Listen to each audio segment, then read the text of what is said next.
Hello tout le monde, j'espère que vous allez bien. Aujourd'hui on se retrouve, on va faire le budget du mois de juillet. Déjà on a fait la moitié de l'année, c'est impressionnant.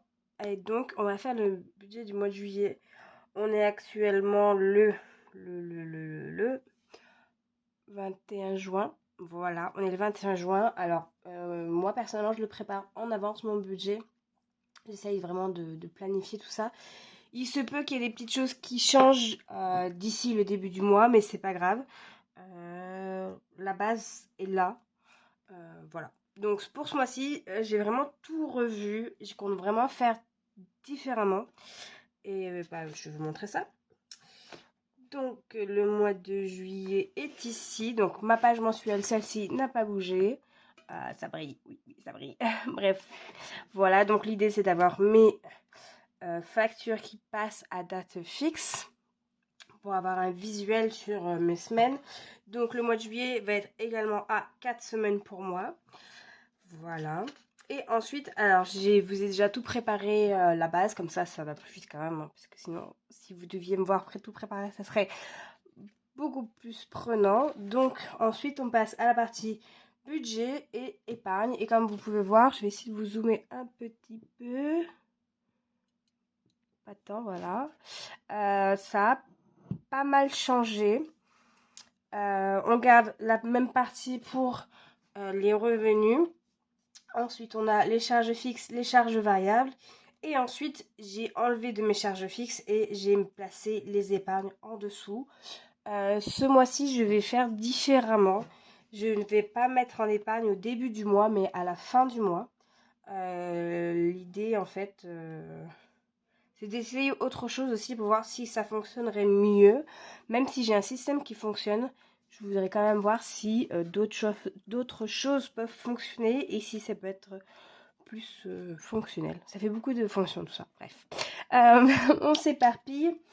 Donc, pour les revenus, donc ça reste identique pour le prévu. 1450 € pour moi. 100 € pour le papa de ma fille.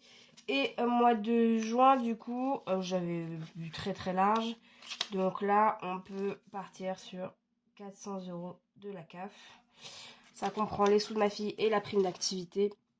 Donc c'est pas mal. Relevé, forcément, j'en prévois pas. Je prévois pas d'extra. Et donc ce qui nous fait 1950, si je ne me trompe pas. Voilà. Donc voilà, ça c'est pour les revenus estimés. Sachant que j'aimerais faire mon budget sans prendre en compte les sous de la CAF, car c'est tellement variable qu'en fait je trouve que c'est pas du tout une bonne idée de prévoir son budget là-dessus, parce que du jour au lendemain ça peut venir à disparaître ou à baisser, diminuer. Donc je pense que c'est mieux de faire vraiment sur ce que vous êtes sûr, sur votre revenu fixe, et au moins voilà, il n'y a pas de déconvenus. Donc pour la carte bancaire, j'ai réussi à faire baisser mes frais. Pas tant que ça au final, mais bon. Au lieu de 10,40 €, on passe à 9 €. La mutuelle est inchangée, c'est 19,20 €. La voiture, alors la voiture ça change, puisque donc mon contrat se renouvelle tous les ans au mois de juillet, et le premier mois vous avez également ce qu'ils appellent une prime attentat, je crois, qui fait 5 € et quelques.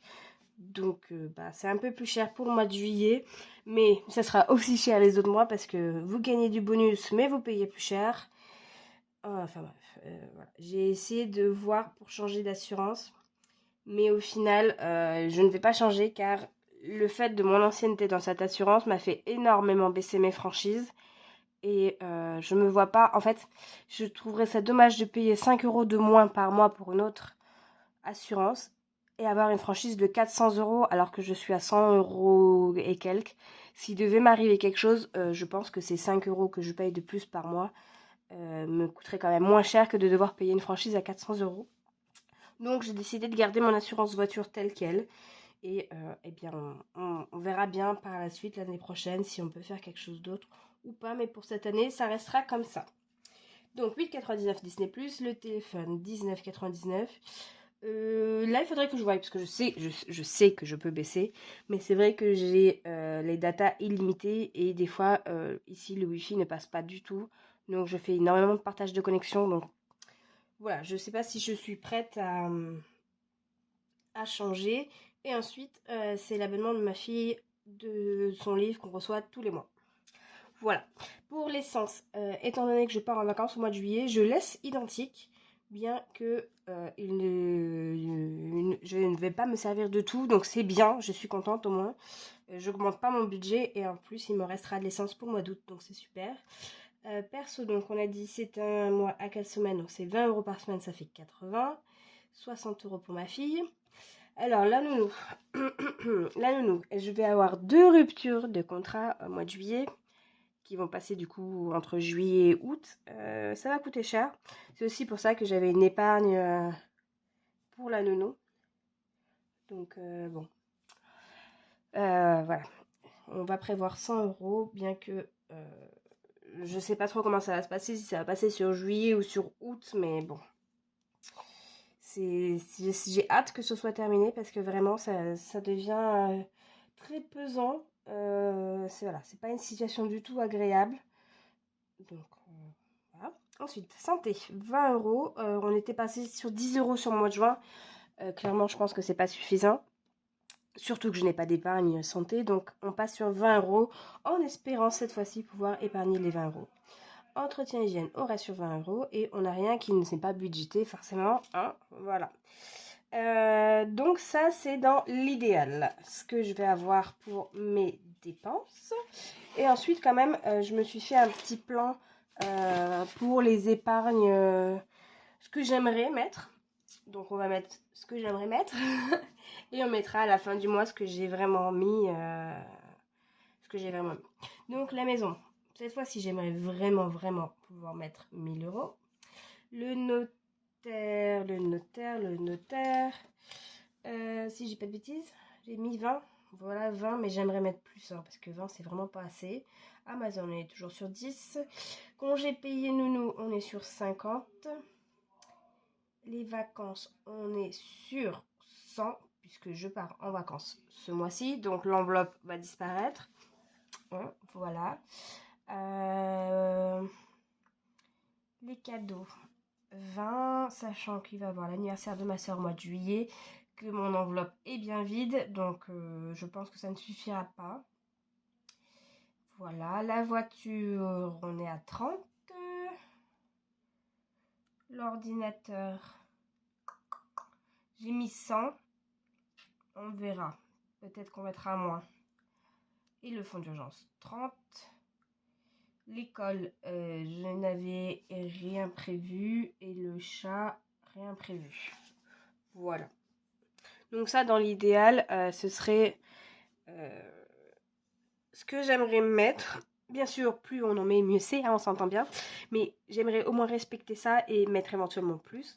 Donc je reviens dessus, je vais aller chercher ma calculette parce que je l'ai oublié. Et on va faire les totaux de tout ça.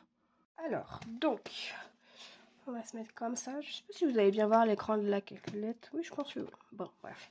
Donc, on avait dit, on va commencer par le total des charges fixes. Donc, 9 €.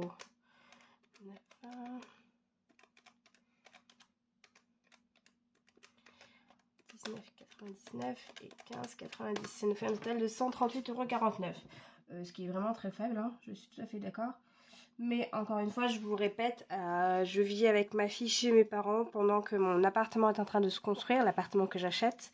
Donc, je mets énormément de sous de côté pour le crédit et pour pouvoir nous meubler correctement. Donc forcément, je n'ai pas d'électricité, d'eau, d'internet, puisque je participe aux frais de mes parents. Donc dans mon enveloppe épargne, il y a quand même une partie qui va chez eux. Donc voilà. Ensuite, en variable, on a l'essence. Donc ça devrait être largement bon. Hop. 365, on va recompter parce que j'ai un doute, hein, bien sûr.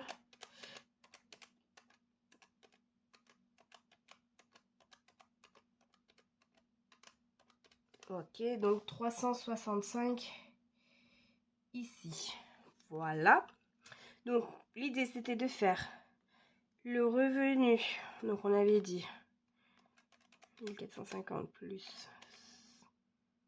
400 plus 100, 1900. Donc on part sur un revenu de 1950 moins 138,49 € pour le fixe, moins 365. Ça fait qu'il nous reste beaucoup.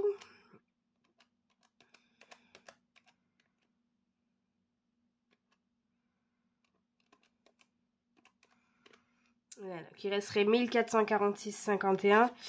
Mais ensuite, on a donc moins toutes les épargnes, que j'ai pas fait le total, mais c'est pas grave, on va le faire comme ça, moins 1000.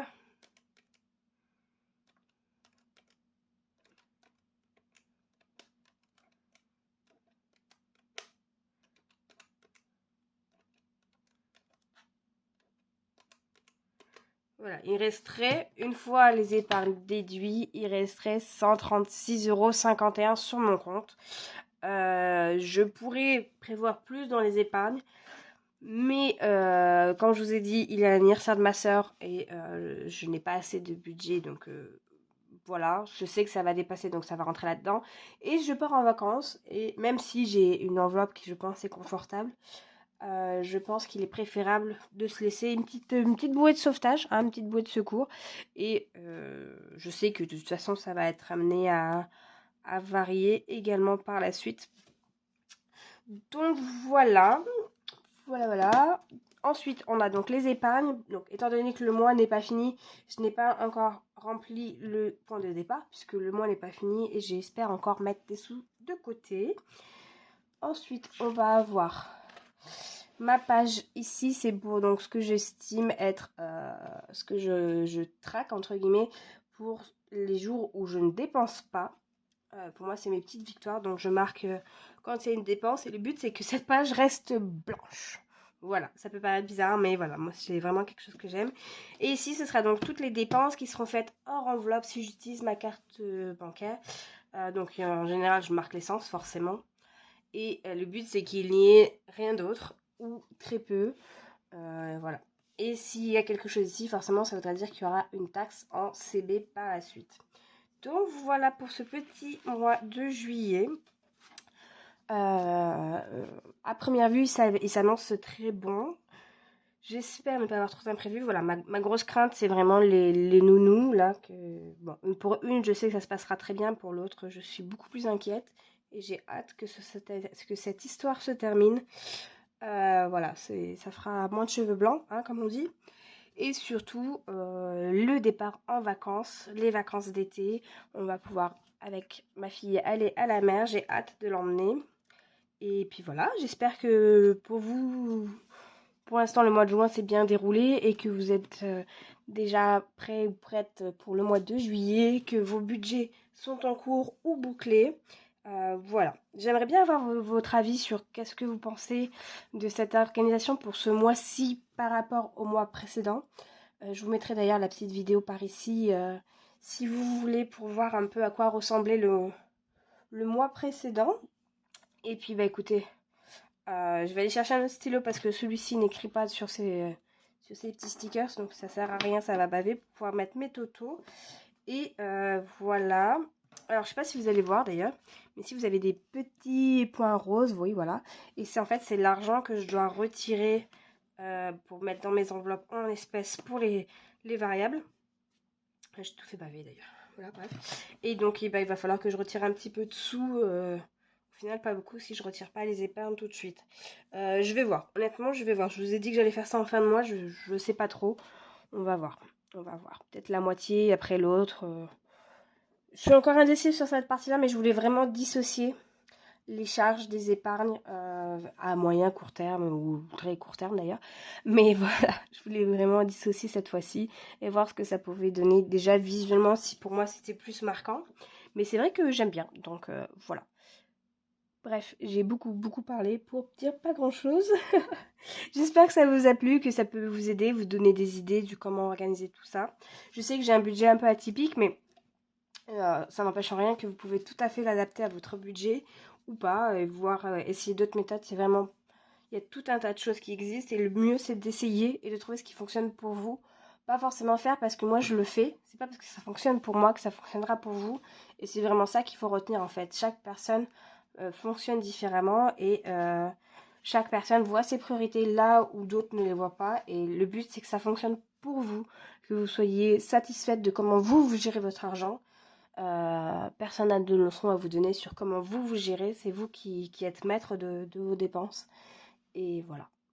En attendant, on se retrouvera prochainement dans une autre vidéo et je vous dis à bientôt et prenez bien soin de vous. Bye bye!